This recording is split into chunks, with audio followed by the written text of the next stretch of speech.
नमस्कार, मैं Pankaj Kumar Kesari Shubhra and discovery के यूट्यूब चैनल में आपका स्वागत है। आज मैं विद्यासागर जवाहर नवोदय विद्यालय गाइड चैप्टर 2 का पार्ट 5 में प्रश्न संख्या 41 से 50 तक सॉल्व करूंगा। इस चैप्टर का नाम है भिन्नात्मक संख्याएं और उन पर आधारभूत संक्रियाएं। मैथमेटिक्स तो सबसे हसीन सब्जेक्ट है और महान गणितज्ञ श्रीनिवास रामानुजन ने कहे थे कि गणित के बिना आप कुछ नहीं कर सकते। आपके चारों ओर सब कुछ गणित है, आपके चारों ओर सब कुछ संख्या है।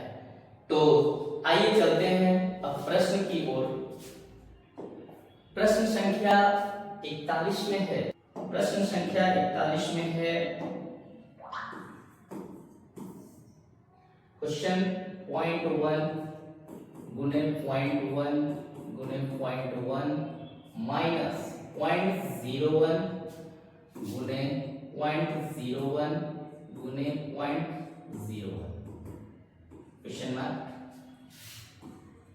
हम लोग जानते हैं कि एक को एक से अगर मल्टीप्लाई करेंगे तो एक होगा, फिर एक को एक से अगर मल्टीप्लाई करते हैं तो एक होता है, लेकिन पॉइंट के बाद एक अंक, दो अंक और एक तीन अंक, यानी पॉइंट के बाद 1, 2 और 1 3।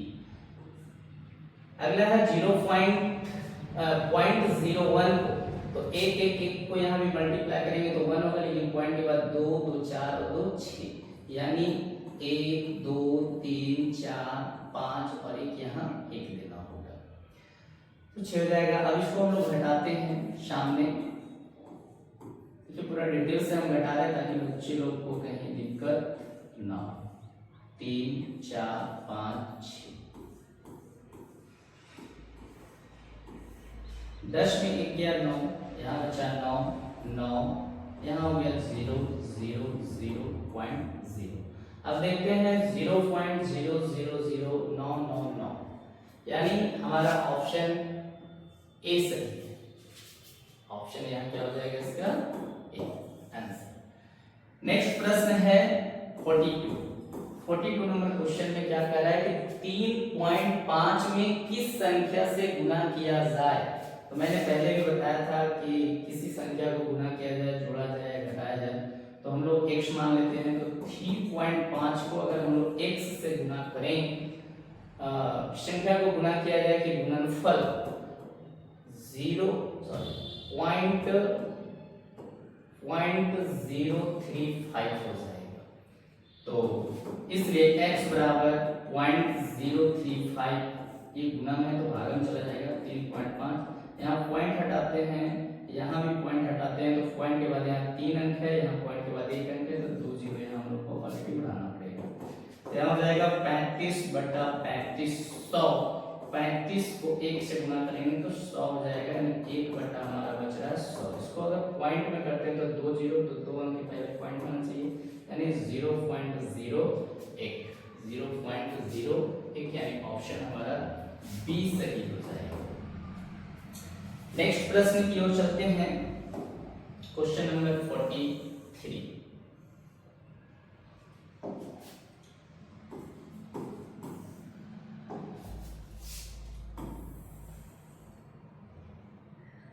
क्वेश्चन नंबर 43 में है सीता गीता से 3 वर्ष बड़ी है। सीता गीता से 3 वर्ष बड़ी है। 6 वर्ष पूर्व पहले सीता की उम्र गीता की उम्र की चौगुनी थी।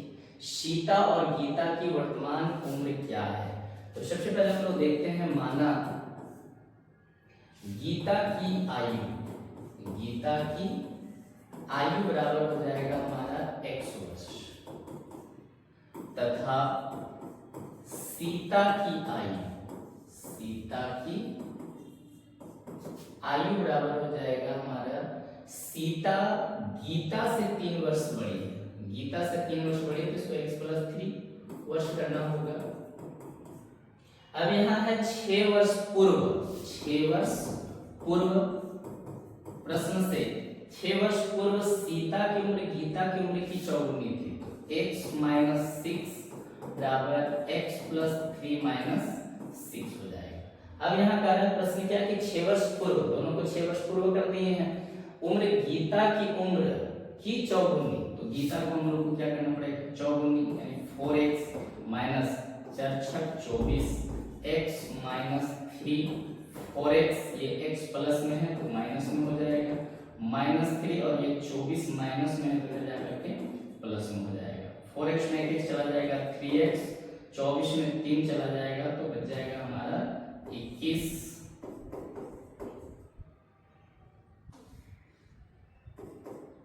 इसलिए x बराबर हो जाएगा 21/3 यानी 3 × 3 21, x बराबर यहाँ हो जाएगा हमारा 7, x बराबर 7 हो जाएगा। अब आगे हमारा क्या कहता है दोनों की आयु निकालना है, तो यहाँ लिखेंगे अतः गीता की आयु को हमने माना है x, तो गीता की आयु बराबर हो जाएगा 7 वर्ष तथा सीता की आयु है x + 3 यानी 7 + 3 बराबर हो जाएगा 10 वर्ष। 7 वर्ष और 10 वर्ष, यानी हमारा आंसर हो जाएगा ए, ऑप्शन हो जाएगा हमारा ए सही। नेक्स्ट 44 नंबर क्वेश्चन में क्या है 44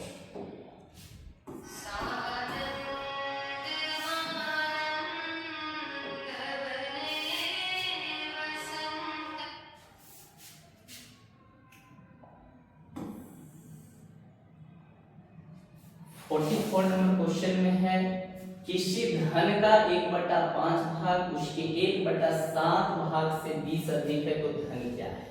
तो सबसे पहले हम लोग मान लेते हैं, माना धन बराबर x, धन बराबर क्या हो जाएगा x, एक धन का 1/5 भाग तो x/5 उसके 1/7 भाग से 20 अधिक है, यानी 1/7 से 20 अधिक है तो 7 5 का उत्तर हो जाएगा यहाँ 35, 5 × 7 = 35 तो 7x, 7 से भागा लगाएंगे 7 × 5 = 35 तो यहाँ हो जाएगा 5x बराबर 20, इसका बटा 1 देंगे 7x में 5x चला जाएगा 2x बटा 35 बराबर 20/1, क्रॉस मल्टीप्लाई हम गुणा करेंगे 2x बराबर 35 × 20, इसलिए x बराबर हो जाएगा 35 × 20/2 से भागा देंगे 20 में 10, x बराबर हो जाएगा 35 × 300 350, यानी ऑप्शन हो जाएगा हमारा बी सही, ये बी हमारा सही हो जाएगा। नेक्स्ट प्रश्न की ओर चलते हैं, क्वेश्चन नंबर 45। क्वेश्चन नंबर 45 में है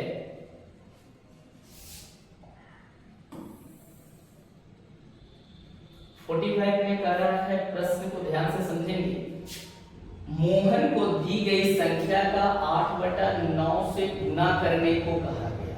दी गई संख्या को 8/9 से गुणा करने को कहा गया, परंतु उसने संख्या को 8/9 से भाग कर दिया, यानी गलत किया। तो जिससे प्राप्त संख्या और वास्तविक परिणाम से 34 अधिक आया तो वह संख्या ज्ञात है। तो माना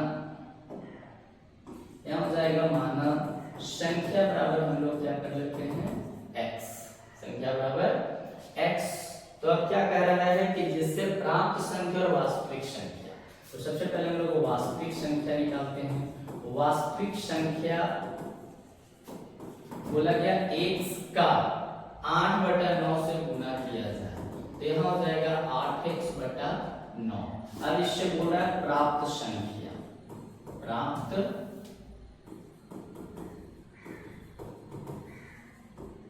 संख्या बराबर हो जाएगा x भागा किया गया, तो 8/9 यानी x का, इसको गुना बदलेंगे तो 9/8 हो जाएगा, यानी 9x/8।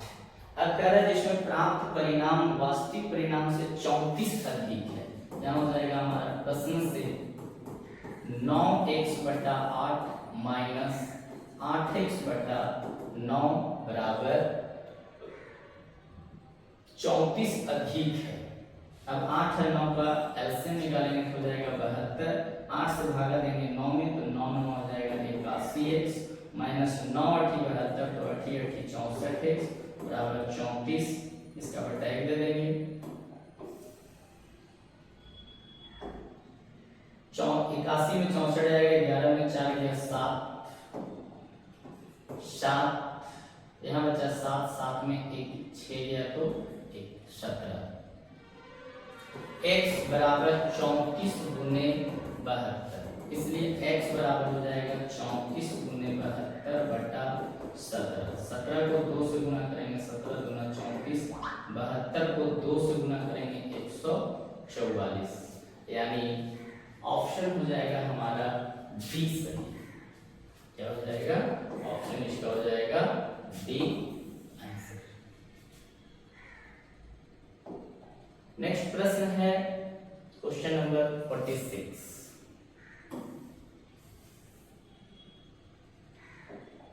क्वेश्चन नंबर 46 में हमारा क्वेश्चन क्या कह रहा है?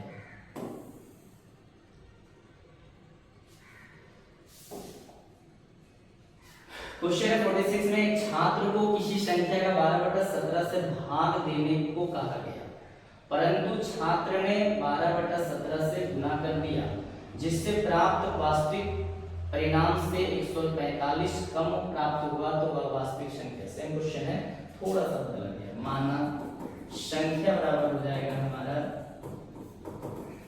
x, अब यहां लिखेंगे हम लोग वास्तविक संख्या। वास्तविक संख्या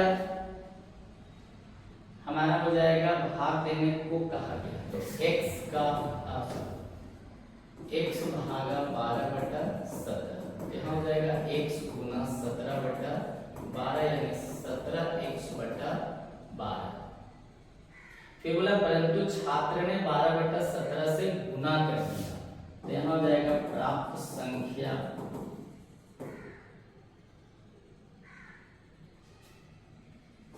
बराबर हो जाएगा x गुने 12/17 यानी 12x/17।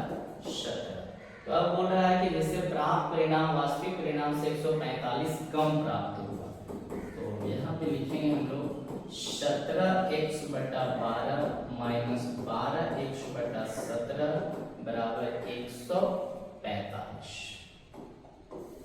आगे देखते हैं। 17 और 12 का ऐसे नहीं निकलेगा, तो 17 और 12 को हम लोग को गुना करना पड़ेगा, तो 17 और 12 को अगर हम लोग गुना करते हैं तो 17 दूना 34 17 यानी 4 7 3 10 की शून्य में 1 और 204। 17 से भागा देंगे तो आएगा हमारा, 12 से भागा देंगे तो 17 और 17 से भागा देंगे तो 12, तो 17 को 17 से गुना करेंगे तो हो जाएगा 289x, और 17 से भागा देंगे तो 12 यानी 144x, यहाँ हो जाएगा 145। 289 में अगर 144 को हम लोग घटाते हैं तो 9 में 4 गया तो 5, यहाँ बचा, यहाँ 8 में 4 गया तो 4, 2 में गया तो 145x बराबर हो जाएगा 145 गुने 204, इसलिए x बराबर 145 गुने 204 बटा 145। 145 से 145 को काट देंगे एक बार में, यानी 204 हमारा आंसर हो जाएगा, यानी ऑप्शन सी। अगले प्रश्न की ओर चलते हैं। Question number 47।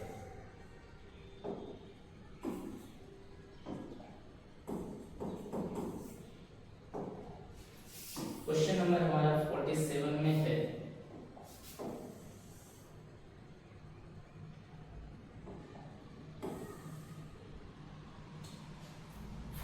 क्वेश्चन है किसी गांव की जनसंख्या का 5/7 भाग अशिक्षित है, और यदि शिक्षितों की संख्या 3450 है तो गांव की जनसंख्या क्या है। यहाँ लिखेंगे माना गांव की जनसंख्या बराबर हम लोग मान लेते हैं x, इसमें अशिक्षित है 5/7 भाग, यहाँ लिखेंगे अशिक्षितों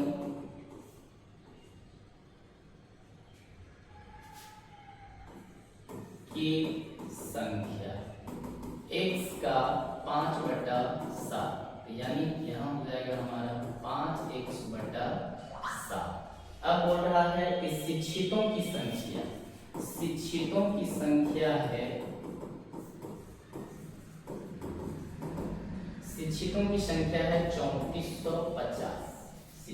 संख्या है 3450। तो यहाँ शिक्षितों की संख्या यानी x माइनस 5x/7, कुल जनसंख्या x है, जिसमें अशिक्षित है 5x/7 बराबर 3450। इसका बट्टा 1 हम लोग देंगे, एक साथ का लघुत्तम 7, तो यहाँ हो जाएगा 7x, 7 × 7 तो 5x बराबर 3450। इसका बट्टा 1 करेंगे, 7x में 5x चला जाएगा 2x, तो 2x को 1 से 2x, यानी 3450 गुने हो जाएगा 7। इसलिए x बराबर हो जाएगा 3450 गुने 7/2।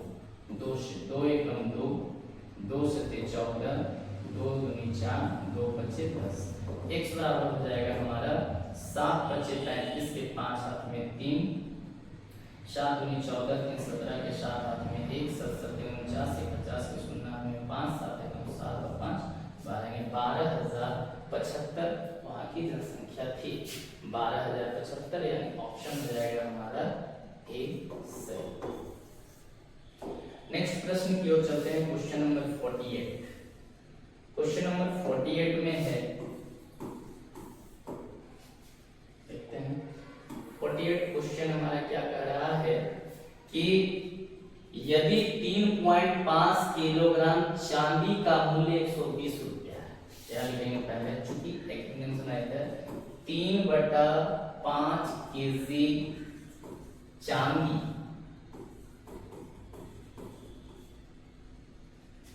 का मूल्य है 120 रुपया।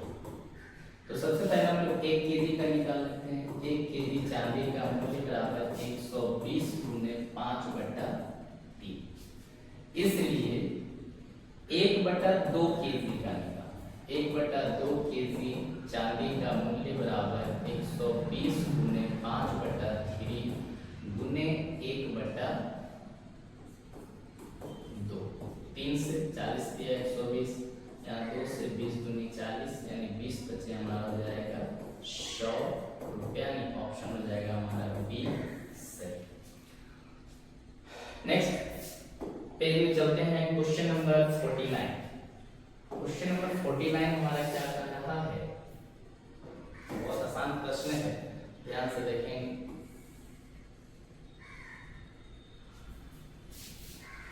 क्वेश्चन नंबर 49 में है, एक सिनेमा हॉल में 250 सीटें, बालकनी में और 400 सीटें प्रथम श्रेणी एवं द्वितीय श्रेणी में है। एक फिल्म शो में बालकनी की 4/5 भाग और प्रथम एवं द्वितीय श्रेणी की 3/5 20 भाग सीटें भरी थी। बताएं बालकनी में और प्रथम एवं द्वितीय श्रेणी में अलग अलग सीटें, कितनी सीटें खाली थी। तो सबसे पहले हम लोग देखते हैं बालकनी में सीटों की संख्या है मेरा 250। बालकनी में सीटों की संख्या है 250, जिसमें बालकनी में 4/5 भाग भरी हुई। बालकनी में भरी सीटों की संख्या बराबर हो जाएगा 250 गुने 4/5, 25 यानी 50, यानी 50 चौके 200। तो यहाँ कह रहा है कि बालकनी में खाली कितने सीट है। तो बालकनी में खाली सीटों की संख्या, खाली सीटों की संख्या बराबर हो जाएगा 250 टोटल था, जिसमें 200 भरी हुई है, तो 50। अब देखते हैं प्रथम एवं द्वितीय श्रेणी। प्रथम एवं द्वितीय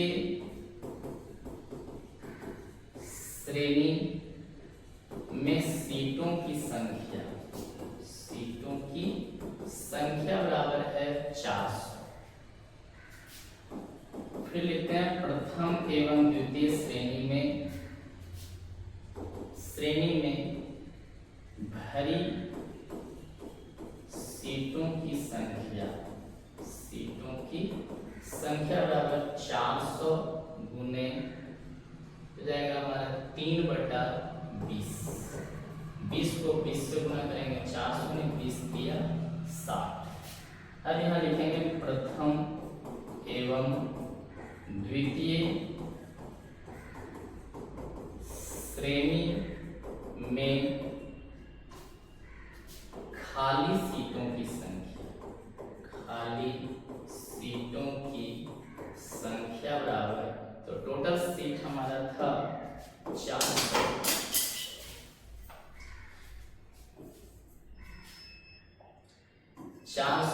जिसमें 60 सीट हमारा खाली है, 60 सीट भरी हुई है, तो हमारा खाली सीट है हमारा 340। अतः हमारा बालकनी में 50 और प्रथम एवं द्वितीय श्रेणी में 340, यानी ऑप्शन हमारा हो जाएगा ए सी। नेक्स्ट अगला प्रश्न हम लोग देखते हैं, क्वेश्चन नंबर 50। पार्ट का लास्ट क्वेश्चन है क्वेश्चन नंबर 50। 50 में है वह छोटी से छोटी संख्या जिसे 12/5 के हर में जोड़ने पर एक उचित भिन्न, तो 12 यहाँ 5 है, तो हम लोग जानते हैं कि उचित भिन्न में हर का मान बड़ा होता है, तो 12 का हर का मान इसका 13 होना चाहिए, तो 5 + x यानी 12/5 + x बराबर 12/13। ये 12 से 12 कट जाएगा, यानी 5 + x बराबर 13, इसलिए x बराबर हो जाएगा 13 - 5, यानी x बराबर हो जाएगा 8, यानी ऑप्शन हमारा बी सही है। तो चलिए आप हमारे चैनल को सब्सक्राइब करके बेल आइकन को दबाना ना भूलें। धन्यवाद।